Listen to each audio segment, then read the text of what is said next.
Hello YouTube, it's your girl Crystal Lane. Welcome to my YouTube channel, or welcome back to my YouTube channel. Welcome to another edition of Bible Unboxing. Yes, and I'm saying these are reaction videos. That's what I'm gonna start calling them. But it is a Bible unboxing, right? But we are I just finished church, and we were working out of chapter 6 of the book of Esther. Remember, this is Bible unboxing, and we're talking about the book of Esther. So let me go ahead and give you a backstory if you weren't with me last week or you don't remember what happened last week. But go ahead and take a look at the playlist, my Bible unboxing playlist. It'll give you more details as to what's happening in the book of Esther. So we're in chapter 6, but before we get into chapter 6, let's talk about what happened in chapter 5. Remember, chapter 5 is where Esther she just finished, or she's on her 3rd day of fasting, and she approached the king. And even though she knows approaching the king without being summoned can be deadly for her, she could actually be off with your head, right, if she approached the king without being summoned. So she made sure that before she decided to approach the king, she had talked to her uncle Mordecai. She told her uncle Mordecai, look, go ahead, have all of the Jewish people fast for 3 days, and then I'm gonna have me and my ladies in waiting fast for 3 days as well, so I can determine how best to approach the king about the fact that Mordecai has set it up so that on the 12th month, I think, and the 13th day or something like that, all the Jews are to be slaughtered. They want them all to be slaughtered on the very same day. So she says, go ahead and have everybody pray. Let me see how to approach the king, because she's like, look, it's deadly. I could be killed by approaching him without being summoned. And the king got a lot of wives and concubines and women or whatnot, so he summoned when he want to see him. And so she did her praying, she did her fasting. Well, she fasted. I don't know that it mentioned praying, but I'm assuming fasting and praying goes hand in hand. And then on the 3rd day, so she was getting ready to break her fast at that point, she went to the king. But before she went to the king, she got all cuted up. She put on her royal robe, and she made sure that she looked pleasant in the king's sight. See, that's one of the things. You want to make sure you look your best. Looking your best does not mean you're looking revealing. It doesn't mean that you are looking, all dolled up. But it means that, number one, she wants to represent her station, which is a queen. So the Bible tells us that she put on the royal robe. So she's like, I ain't one of your regular old wives. I ain't one of your concubines. I'm the queen. I'm her. That's what she said. She put on the I'm her robe. And then she went and she stood outside where the king was sitting or whatnot. And the king, the Bible says the king looked her up and down, and it didn't say that, but that's what he looked at her, child. So I'm assuming he looked at her up and down, and she found favor in the king's eyes. So the king looked at her, and he's like, ooh, this look all good. Look at my wife all dolled up. I wonder what she want. So and he extended the scepter, which is important, meaning that she's not gonna get off with your head because she's here. He's allowing her to come into his presence, and she touches it, saying that she accepts his favor. So she goes to the king. She says to the king, he says to her first wife, what do you want? And then she says, my king, because she again wants to acknowledge his station. She didn't just say, my husband, you are my king, which is above husband, right? And she says, my king, I was wanting to invite you to a feast, both you and your second in command, Haman, to a feast. And then he was like, but before that, he's like, what would you like, my queen? I'll give you anything up to half of my kingdom. And then she's like, I don't know if she said that, but hey, I would. And then she said, well, I don't want half of your kingdom, but I would like to invite you to a feast that I'm putting together for you and your second in command. So the party he summons Haman. Haman goes, and he and Haman, King Xerxes and Haman go to this feast that Queen Esther put on. The food was good, the drink was good, everything was good, the company was good, everybody was happy. And so the king said to her again, my queen, what can I do you for? Up to half of my kingdom. And then she's like, I'd like to ask one more thing of you before we talk about what I need or what I'm asking for. I'd like for you to join me for another feast the next day. Both you and Haman join me for another feast. And the king was like, well, I had such a good time. Keep the party going. Okay, he didn't say that, but he might as well have said that, right? So they're gonna come back tomorrow and have another feast with Haman and Haman and Esther and King Xerxes. So the Bible tells us, it doesn't tell us anything about how King Xerxes felt, because mainly the story is about Haman. Because remember, Haman has a problem with the Jews. Really, he has a problem with one person. He has a problem with Mordecai, who happens to be Queen Esther's uncle, but nobody knows that because Queen Esther has kept her familial background confidential. Just she knows and her uncle knows. So nobody knows that she's Jewish. Nobody knows that Mordecai's her uncle. So Haman had gone to the king and was like, look, I'll give you so many sacks of silver if you allow me to kill the Jewish people. He's mad at Mordecai because Mordecai refuses to bow to him. He refuses to acknowledge him above all because Haman is second in command. So he feels like I'm due a level of respect above everybody else because I'm second in command. Even though Haman is also in the king's confidence in some ways. He's part of the royal court, or he like the Senate or whatnot. I don't know if it's the royal court, but he's like the Senate, or he does some kind of government official. So my study Bible says that it's possible that Haman does not acknowledge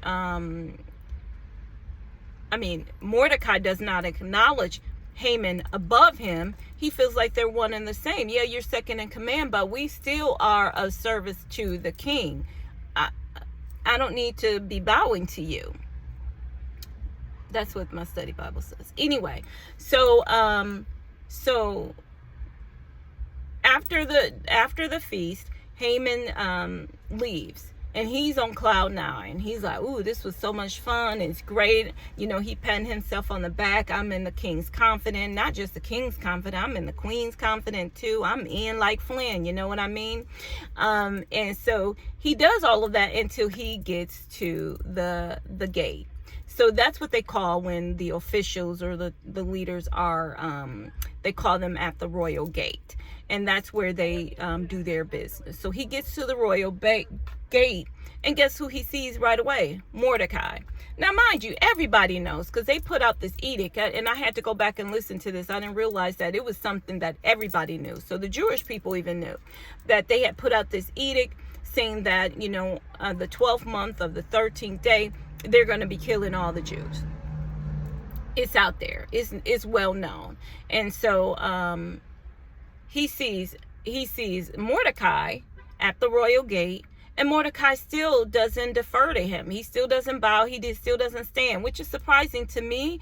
And I mentioned this in my last video because, if you're close to being, killed, or that you are close to, having some fired or something like that, sometimes people will change their behaviors. They'll do things differently. Well, Mordecai felt like he was entitled to be, or not necessarily entitled, but he felt like there was no reason for him to change because he didn't feel like anything he was doing was wrong.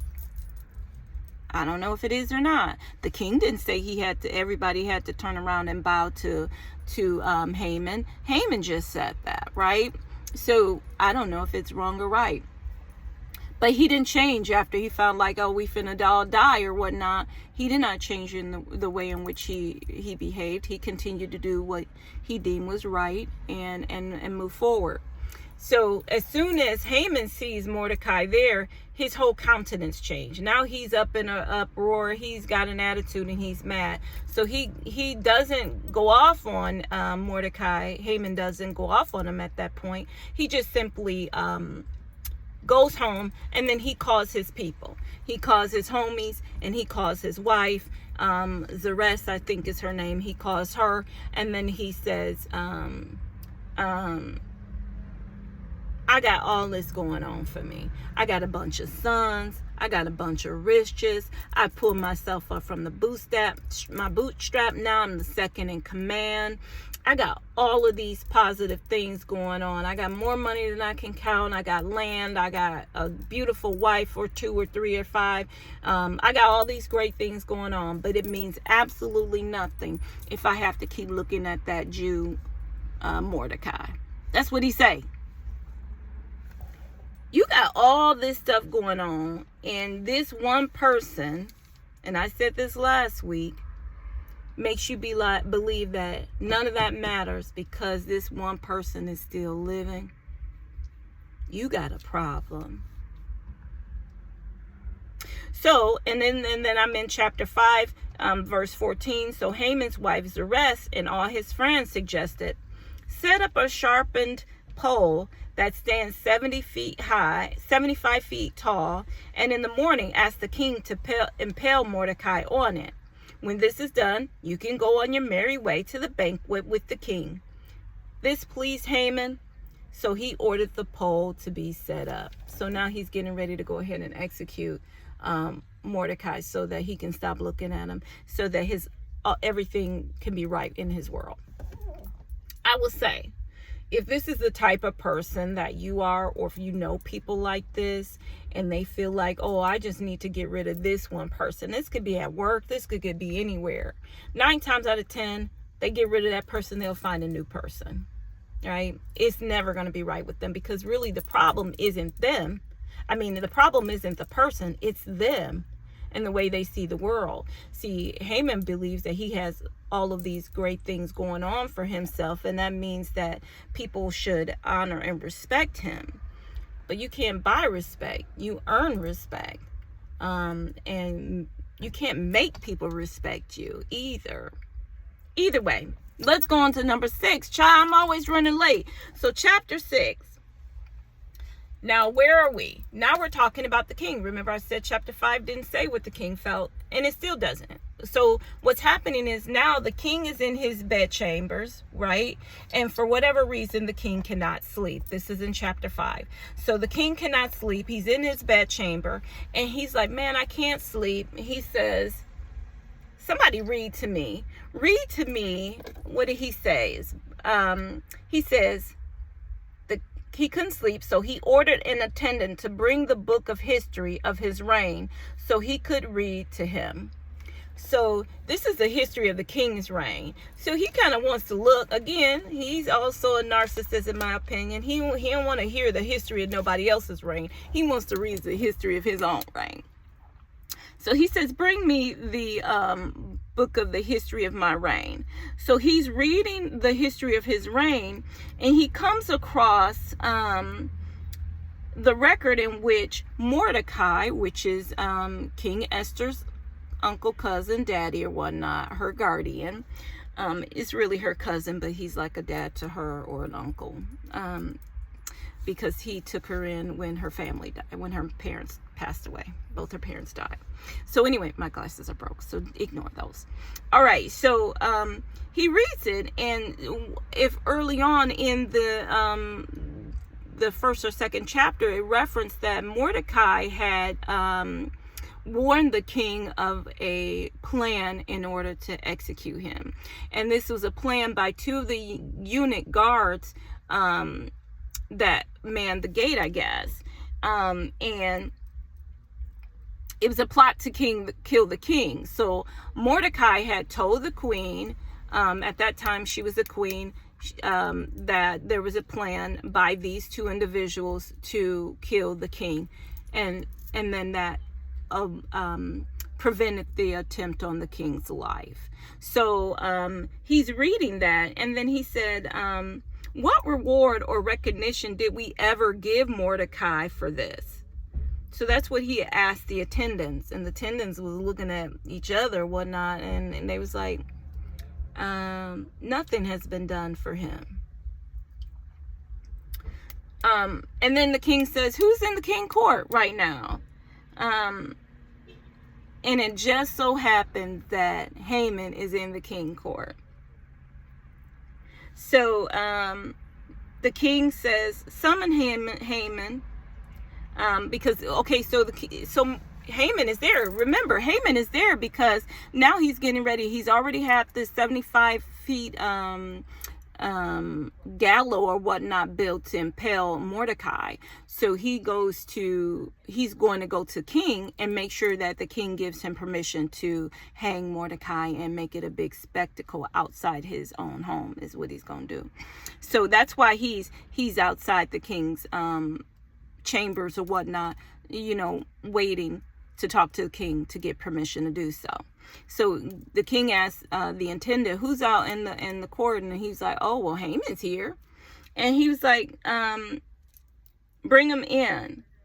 So Haman came in, and remember, Haman is there so he can ask permission. So Haman comes in, but before Haman can tell the king why he's here, the king says to him, what should I do to honor a man who truly pleases me?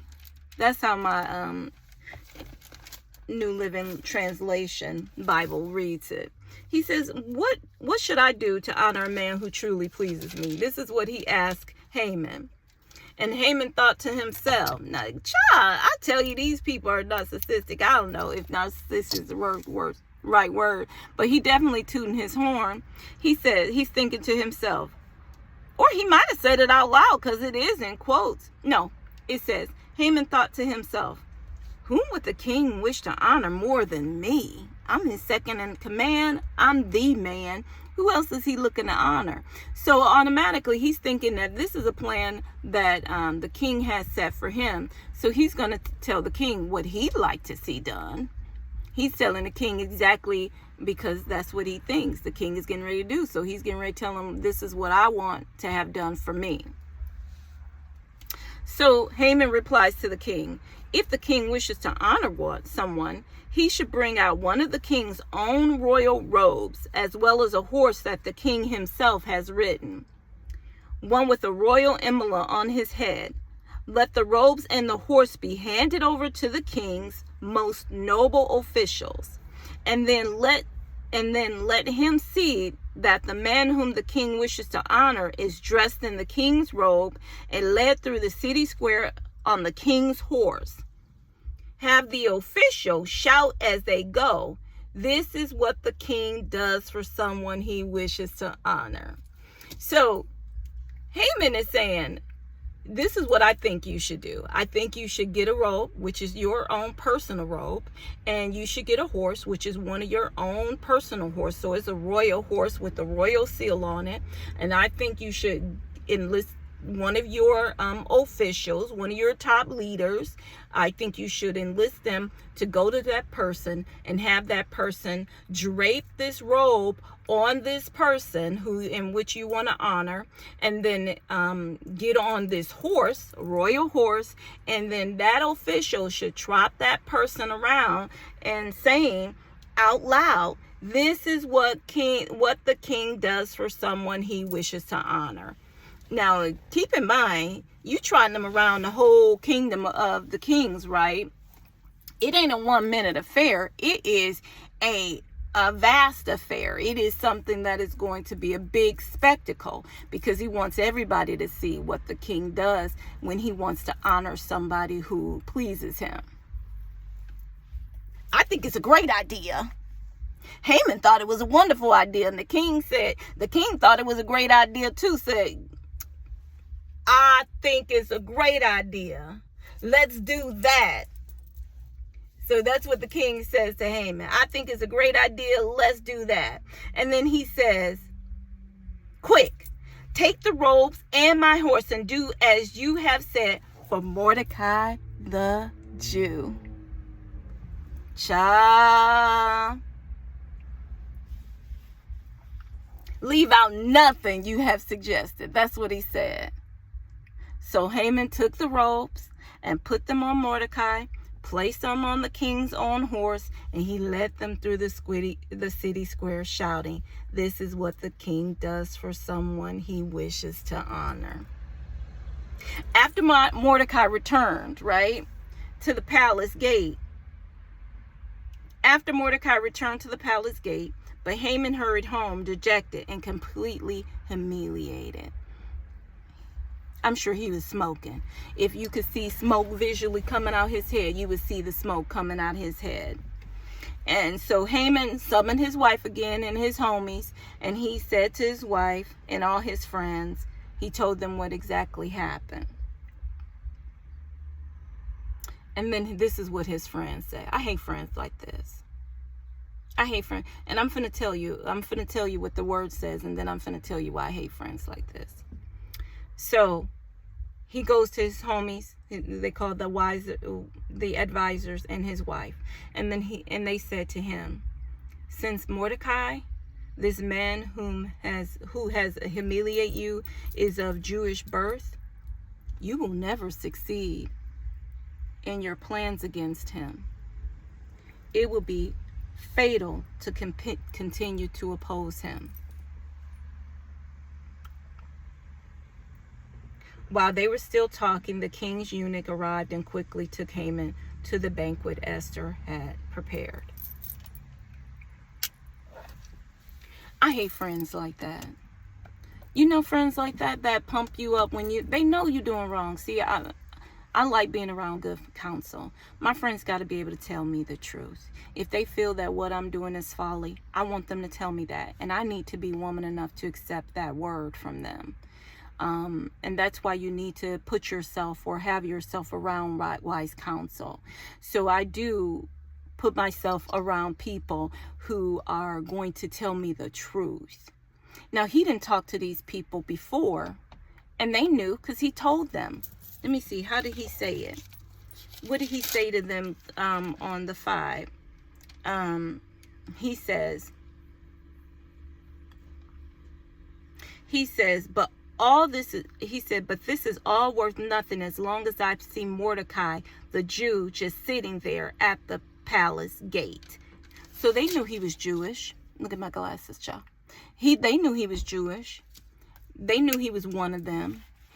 Yet they sent him to go and build this, or recommended that he build this gallows to impale him. They did not try to counsel him out of. And I went back to read to see if he enlisted the help of his wife or his wise people before he went to the king and asked to pay.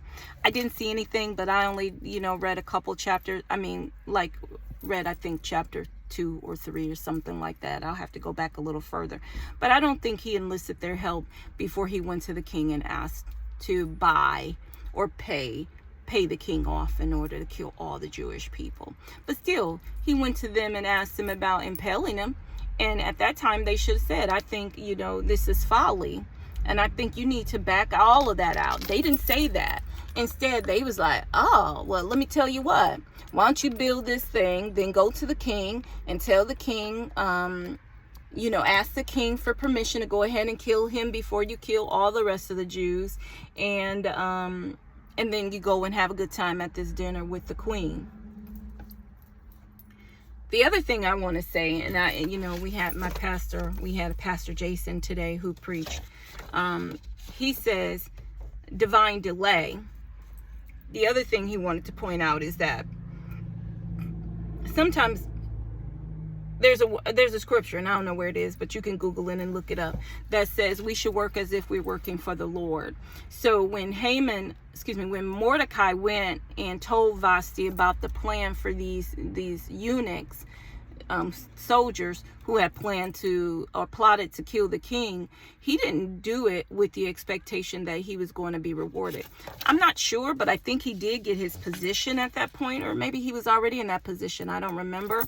But he didn't get no special reward. He didn't get no special recognition. He felt like I was doing my job as a part of the king's court, as a part of the citizen.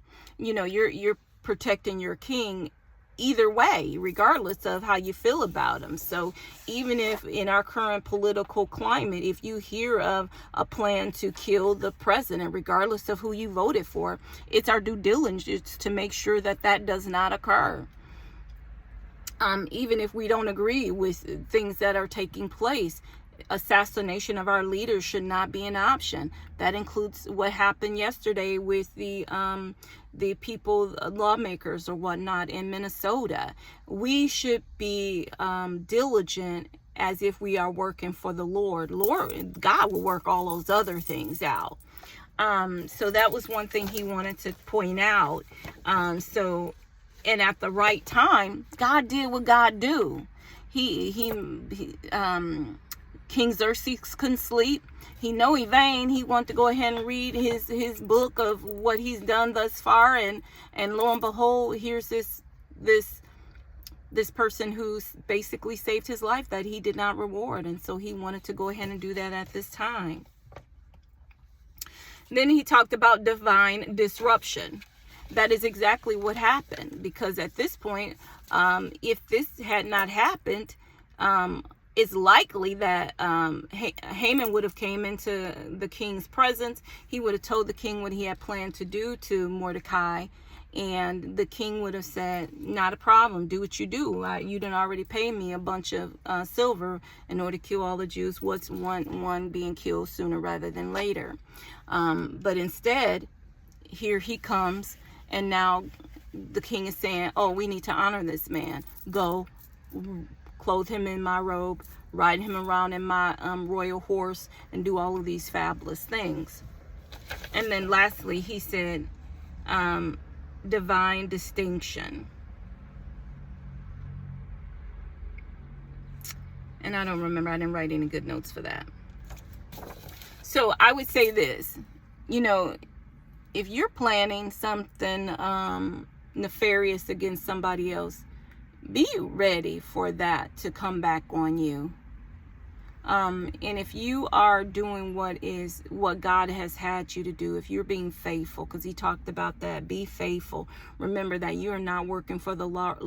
You're not working for man, you're working for God. So our job is to always do what is right. And then God will reward us, whether now, tomorrow, or another day. It's getting good, you all. Chapter 6 was good. There's a lot that's going to happen in chapter 7. Remember, the last verse was where the king had finally summoned Haman to come and dine with Esther. We'll see what happens next week. All right. If you haven't already done so, don't forget to like, subscribe, hit that bell notification. I'd love to hear from you. Go ahead and tell me what you think about the book of Esther, what you think about what's happening. What did I leave out? I know I left out a lot, because the Bible always have good nuggets of a story to share with us. And remember, if you're not good to anybody else, be good to yourself. Until next time, see you soon, YouTube. Bye now.